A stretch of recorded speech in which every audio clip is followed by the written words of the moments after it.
Здравейте, вие гледате Music Space TV, аз съм Камен и тук заедно с Тони Стораро празнуваме. Какво друго да правим?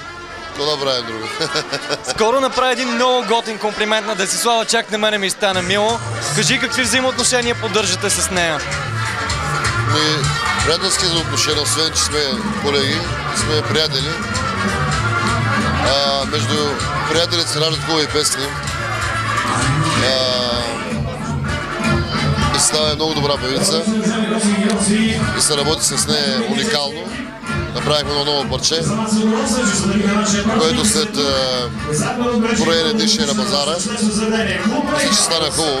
Това ще да те питам, знаем за вашите дуети, винаги се харесват от аудиторията.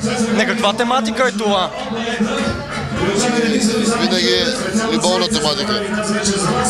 Успяхме с нея и предишната песен беше такава.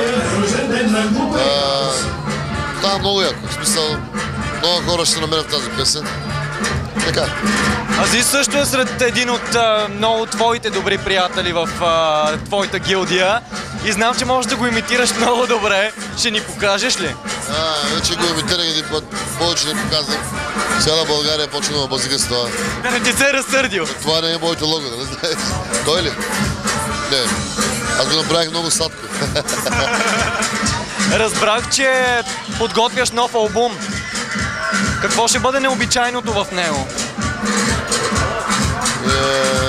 Необичайни работи няма в албума. Всичко си е стандартно, както си е. Тони Стораро, просто.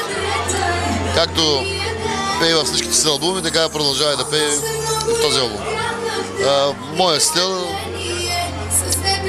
на пеене, различни песни, различни инструменти, може би това е различното. Нищо повече.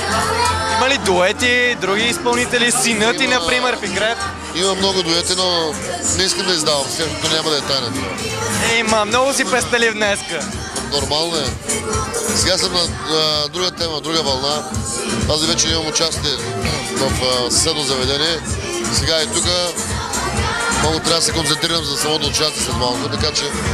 Виж, не ми се ще да те питам, обаче няма как да пропусна и това. В медиите се разпространява една такава малва, че си пред развод. Така ли е? Аз вече не знам колко години става. Работя професионално. През всичките тези години... Развеждате по няколко пъти. Аз съм постоянно разведен. Няма нищо такова, това е просто медийна шега.